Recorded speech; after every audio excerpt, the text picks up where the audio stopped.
Tonight on Global TV News Prime, police warn against planned protest near Aso Rock Villa National Assembly. In business, Nigeria-China partner to boost women's participation in gas sector. On the foreign scene, protests across the United States over Trump's immigration crackdown. And in sports, Manchester United snatched historic 2-1 win over Liverpool at Anfield. Hello everyone, a very warm welcome to all our viewers in Nigeria and around the world to News Prime here on Global Television, coming to you live from Nigeria's capital, Abuja. I'm Uyi Agmofregbe, reminding our viewers that Global Television is on DSTV, channel 365 and Star Times, channel 276. Tonight, let's begin by telling you a federal high court in Abuja has barred politician and online publisher Omoyele Sowore and others behind the planned protest for the release of Nnamdi Kanu of the proscribed indigenous people of Biafra from taking their activities anywhere close to the presidential villa, Aso Rock, Abuja, and other important national institutions. Justice Mohammed Umar, in a ruling, also asked Sowore and his associates in the protest. A plan for October 20 to steer clear of National Assembly, Force Headquarters, Court of Appeal, Eagle Square, and Shehu Shagari Way, pending the hearing of the motion on notice filed by the police on behalf of the federal government. President Bola Tinubu has reaffirmed his administration's commitment to safeguarding the lives and property of Nigerians to secure peace and national development. Represented by Minister of Information and National Orientation, Mohammed Idris, at the APC Niger South stakeholders meeting in Bida, the President directed security agencies to intensify efforts toward restoring lasting peace in Niger State and across the country. Idris urged Nigerians to remain confident in the President's reform agenda, stressing that the ongoing economic policies are already yielding early signs of progress. The federal government has reaffirmed that mathematics remains a compulsory subject for all students sitting for O-level examinations, clarifying earlier reports suggesting otherwise. In a statement issued by Boriowo Folashade, spokesperson for the Federal Ministry of Education, the ministry explained that while tertiary institutions may adjust admission requirements for certain courses, all candidates must still register and sit for both English language and mathematics. Folashade further noted that the clarification aligns with the government's commitment to equitable access and quality education, emphasizing that English and mathematics remain essential tools for communication, reasoning, and lifelong learning. Away from education now, the Nigerian Senate has restated its commitment to mediating the ongoing disputes between the Academic Staff Union of Universities, ASU, and the federal government. This was disclosed by Chairman of the Senate Committee on Tertiary Institutions and Tertiary Education Trust Fund, Senator Muktari Danduse, stressing the urgent need for students to return to school while negotiations continue. A National Assembly correspondent, Tapsi Gimba, has details. Senator Danduse, who led the Senate delegation in the meeting with ASU representatives, said the engagement was aimed at finding a balanced resolution to the lingering impasse. He explained that the Senate has drawn up a mediation framework to address the crisis, which includes immediate negotiation between ASU and the Ministry of Education and NUC. And on our resolution, the Senate is not happy that the agreement by the government to ASU has not been fulfilled. Senator Danduse added that the Senate is determined to ensure that government commitments are met and the academic activities resume without further delay. He said the priority is the future of the Nigerian students and the stability of the nation's tertiary institution. We want the leadership of ASU to route all the issues they raise in our discussion so that we can pass the Ministry of Education together with them by Tuesday or Wednesday to ensure that our children are back to school. Also speaking, Senator Karimi Sunday highlighted the progress made in ongoing negotiations. Senator Sunday stressed that the Senate would continue to push for improvements in staff welfare and educational funding. They have agreed to increase the allowance to 35%, which they still felt they are not comfortable with, that it should go up a bit. And we spoke to them so that we can reach an agreement. Also, they talk about taxing. In his remarks, Senator Adams Oshiomhole underscored the need for sincerity on all sides. He pointed out that issues affecting academic work, such as taxation on essential materials, could be resolved through good faith negotiations. Oshiomhole further warned that Nigeria must take deliberate steps to retain its brightest minds within the university system. Before then, it would be nice if our children of the poor, I emphasize children of the poor, because the not so poor, their children are not here, so that they can be back to school. Meanwhile, ASU President Professor Chris Piwana Guson acknowledged that Senate's mediation efforts, but maintained that the government's latest salary proposal remains outside the framework earlier agreed upon. Professor Piwana reiterated that any decision to suspend strike action rests with union members. That document that was submitted in December 2024 is one that was unattended to until we embarked on this action. Another meeting between the union and the government is scheduled for over the weekend, with hopes that amicable compromise will be paved the way for students to return to classroom.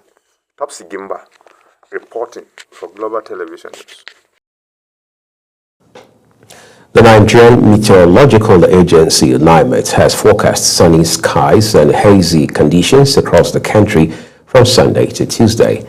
The agency noted that in northern Nigeria, including Katsina, Yobe, Kano, and Jigawa states, hazy mornings are expected, while the rest of the region will experience mostly sunny conditions. The central region of the country is expected to have sunny mornings with patches of clouds followed by isolated thunderstorms, with moderate rainfall in Benue, Kogi, the Federal Capital Territory, and Nasarawa in the afternoons and evenings. Deputy Speaker of the House of Representatives, Benjamin Kalu, says investment in human capital development remains a key driver of technological innovation and national growth. Speaking at the SM First Global Conference, Kalu emphasized that such a skilled and educated workforce boosts productivity and fosters solutions that can expand Nigeria's gross domestic product. The Deputy Speaker noted that despite economic challenges, Nigeria continues to lead in creativity and innovation, raising over $331 million in digital investments while urging greater investment not only in connectivity but also in creativity and capacity to ensure technology becomes a tool for transformation and not exclusion. The National Agricultural Land Development Authority, NALDA, has signed a memorandum of understanding with private agribusiness firm Azikin Noma as part of its intensified efforts to boost feed production through new partnerships. Speaking at the signing ceremony in Abuja, the agency's Executive Secretary, Engineer Cornelius Adebayo, explained that the agreement is strictly for the Ora Mega Farm and not for other NADA farms across the country. Here is Aniete Patrick's report. Adebayo said the partnership will help fast-track operations at the Ora site, which is part of NALDA's broader initiative to establish fully serviced agricultural clusters across Nigeria, each equipped with modern facilities such as hostels, warehouses, administrative offices, and mechanization hubs. He said the Ora farm is already taking shape with thousands of hectares cleared and prepared for cultivation under the Renewed Hope Mega Farm Settlement Project, designed to boost food production and empower rural communities. We have started the project out of Ora in Kwara State, Irele in Ekiti State, and also in Bauchi State. And we do not think we need to finish the entire 5,000 hectares before operation starts, because Oregon waits for no project launch. We do not believe that we have to complete it, then we'll call in the president to come and cut the tape before we start planting. We are trying to be proactive to make sure Nigerians get food at a cheap price. On his part, Managing Director of Azikin Noma, Michael Adeshola, said the collaboration represents a major investment in Nigeria's agricultural transformation. Import. We should be championing local raw materials for local markets, for whatever they want to sell in Nigeria. We have the land, we have the resources. And they said, okay, fine, we have aflatoxin problems, we have traceability problems, we have fumonisin problems. But there's no country without these problems, right? But what are the steps we are taking to solving these solutions? We need to equip our farmers with the right knowledge, the training, the extension, and all them to ensure that they meet the quality standard. The NALDA boss reaffirmed that the agency remains open to other partnerships that align with national food security goals, but stressed that the Azikin Noma MOU applies exclusively to the Oro Farm projects. He added that similar collaborations will be developed on a case-by-case basis for other states as the Renewed Hope Mega Farm initiative expands. The MOU signing coincided with activities marking World Food Day, symbolizing Nigeria's renewed commitment to ending hunger and building resilient food systems through strategic public-private partnership. Anieti Patrick, reporting for Global TV News. Many thanks for your reporting, Anieti. Improper waste disposal in major markets and residential areas across Nigeria is raising serious concerns, with traders and residents calling for government intervention. In this special report, Sadia Yakubu takes a look at the implications. The problem is not limited to markets alone. In many residential areas, especially in low-income communities, residents dump waste in drainage channels and open spaces. This practice blocks waterways and worsens the flood during the rainy season, creating breeding grounds for mosquitoes. Despite repeated campaigns on proper waste disposal, compliance remains low. It's actually hazardous because, of course, when people breathe foul air, it affects them indirectly, you know. That's why as I pass by, I have to use my handkerchief to cover my nose because, of course, I don't want to be affected by it. Proper waste management requires collective efforts. Governments must improve waste collection systems while citizens take responsibilities for their environment. This is very bad. It's not good for our health. You know, even what you're hearing is not really good. Since in primary school they are teaching us hygiene, and we are growing up to see this. It's very, very discouraging. Improper waste disposal is not just an environmental issue, but a health crisis. Communities need consistent sensitization and better waste collection services to reduce health risk. Sadia Yakubu, reporting for Global Television. Well, thank you so very much, Sadia Yakubu. You're watching the live broadcast of News Prime here on Global Television with Uyi Agmofwebe. When the news returns shortly, Manchester United snatch a historic 2-1 win over Liverpool at Anfield. We'll bring you those details plus more from the foreign and business scenes. Do stay with us.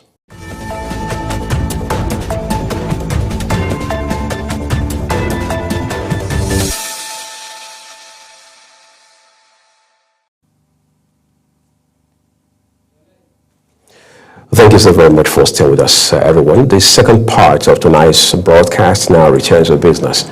Nigeria's Minister of Women Affairs, Iman Suleiman Ibrahim, has co-hosted the inaugural Nigeria-China Women's Infrastructure Investment Forum in Beijing to strengthen gender-responsive collaboration in energy and development. The forum culminated in the signing of a memorandum of understanding to enhance women's participation in Nigeria's gas sector, focusing on clean cooking and sustainable energy access for women-led businesses.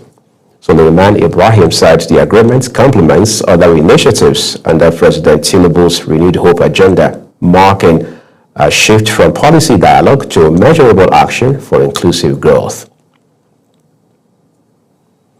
President of the Dangote Group, Aliko Dangote, has called on Nigerians to embrace and patronize locally made products in order to strengthen the nation's economy and promote national development. He made this known when former presidential aide Rino Omokri visited him in Lagos State. Ubong Usoro has details. President of the Dangote Group, Aliko Dangote, says increased patronage of made-in-Nigerian products would create jobs and reduce the country's over-independence on imported goods. Dangote noted that Nigeria has the capacity to produce most of the goods currently being imported if local manufacturers are adequately supported. He explained that excessive importation weakens the naira and puts pressure on the economy, while local production drives industrial growth and economic resilience. I want to encourage all Nigerians to buy only made in Nigeria. When you buy anything made in Nigeria, you are helping to create jobs. And the only way for us to be a stronger nation is to patronize ourselves and be buying made in Nigeria only, so that we can encourage create jobs and prosperity. The industrialists also urge government at all levels to introduce policies that will encourage production, address power challenges, and support small and medium-scale enterprises. Dangote emphasized that for Nigeria to attain global competitiveness, citizens must embrace locally made products just like other countries by prioritizing homegrown production. Ubong Usoro for Global Television. We appreciate your reporting, Ubong. Benue State's Investment and Property Company, BIC, has commenced juice production at its factory recently revitalized by the Executive Governor of the state, Hyacinth earlier. The milestone was marked during a successful test run of the factory located at the industrial layout in Makurdi, the state capital. Our Benue State correspondent Felicity Ndere now reports. For years, fruit waste, particularly oranges and mangoes, has been a major challenge in Benue State, resulting in significant economic losses for farmers due to the absence of preservation and processing facilities. For farmers, the establishment of these fruit processing plants by the earlier administration aims to add value to farm produce and drastically reduce post-harvest losses. Before then, the bag of orange was 2,000 and 1,500. But with the coming of this company, we are sure that the orange will move from here to upward. And we shall also, the farmers shall also get value for their products. The lead technician revealed that the plant has the capacity to produce up to 4 tons of juice per hour, noting that the project would curb post-harvest losses and guarantee better returns for farmers. And we are also going to make sure that post-harvest losses are brought to minimal. And every farmer within the state will get true value for their orchards. After refinery processing, supposed to go to evaporator for concentration. So the capacity of the product is 4 tons per hour. After tasting the first batch of juice, the group managing director of BIPC, Dr. Raymond Asimakaha, expressed delight and commended Governor Alia for reviving the long-abandoned factory and repositioning it for productivity. This is a plant that we feel that with the capital injection that we're injecting in this place, we will ensure that our people have value. We will make sure that our fruits have value proposition. Farmers will begin to enjoy their money. People will begin to have work. We have been working morning and night to ensure that we show the world that it is possible that Benue is on the rising, and that is what you have today. This is the juice.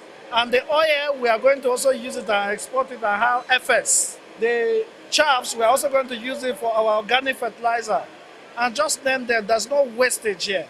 The revitalization of Benfruit is among several industrial revival projects initiated by the earlier administration to drive agro-industrial growth and strengthen Benue's economy. Felicity Ndere reporting for Global Television News.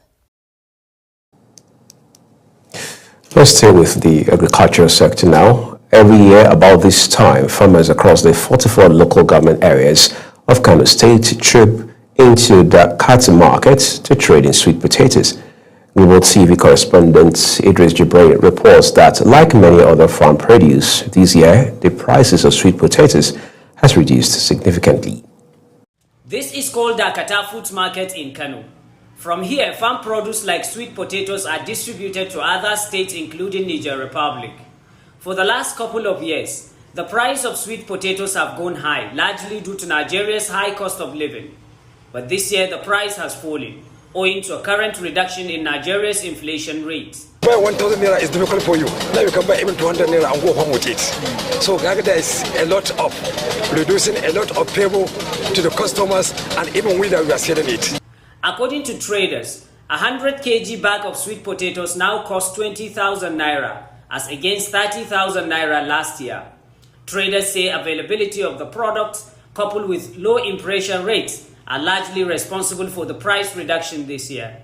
Price, everything has changed because as before, this bag that you see, we are selling about 30,000 to 35,000 naira. Now it's turned into 21,000, 19,000, even 17,000 we are selling it. Despite this development, traders say lack of capital among farmers, high cost of transportation and government increased taxation are gradually threatening this age-long lucrative business in Kano. One of our problems is that we have excess supply of goods, and this makes the price to go down. That is the biggest challenge. While Nigerians continue to witness significant reduction in prices of goods and services across the country, it is however hopeful that the situation will continue to remain unchanged for the overall growth and development of the states. From Kano, Idris Jubrin, Global Television News. Let's go to the foreign scene now, where huge crowds have gathered in all 50 U.S. states, including near Trump's Mar-a-Lago residence in Florida, to vent their anger over President Trump's hardline policies at No Kings protests that Republicans have now ridiculed as Hate America rallies. Organizers said 7 million people marched in protest spanning New York to Los Angeles, with demonstrations springing up in small cities across the country's heartland. This is what democracy looks like, chanted thousands in Washington near the U.S. Capitol, where the federal government was shut down for a third week because of a legislative deadlock. Colorful signs called on people to protect democracy, while others demanded the country to abolish the Immigration and Customs Enforcement Agency at the center of the Trump's anti-immigrant crackdown. I have been here as a dream, and my dream has become true. And I don't want this dream to become a nightmare. And what we're seeing right now, we are losing it because of egomaniac person called Trump. Demonstrators slammed what they called the Republican billionaires' strong-arm tactics, including attacks on the media, political opponents, and undocumented immigrants. I think we all want to say our word, and if you're going to call us insurrectionists for disagreeing with you, we're the enemy for disagreeing with you. I don't know what America's about, because we're supposed to be able to have common political discourse, and what you're proposing, it's not politics, it's straight up evil. Trump's response to Saturday's event was typically aggressive, with the U.S. president posting a series of AI-generated videos to his Truth Social platform, depicting him as a king. Uyi Agmofwegbe, reporting for Global TV News. Now time to find some excitement from the world of sports. Manchester United has stunned Liverpool at Anfield with a 2-1 win, marking their first victory there in nearly a decade after Brian Bomo's early strike and Harry Maguire's late header sealed the historic results. The Red Devils displayed renewed composure and tactical discipline under manager Ruben Amorim, frustrating the Liverpool side that dominated possession but failed to convert chances. The loss heaps pressure on Arne Slotman, who have now suffered 4 consecutive league defeats, while United's resurgence signals a potential turning point in their Premier League campaign. To end News Prime here on Global Television, let's take a quick look at some of our big stories. A federal high court in Abuja has brought politician and online publisher Omoyele Sowore and others behind the planned protest for the release of Nnamdi Kanu of the proscribed indigenous people of Biafra from taking their activities anywhere near national monuments. In business, Nigeria's Minister of Women Affairs, Imam Suleiman Ibrahim, has co-hosted the inaugural Nigeria-China Women's Infrastructure Investment Forum in Beijing to strengthen gender-responsive collaboration in energy and development.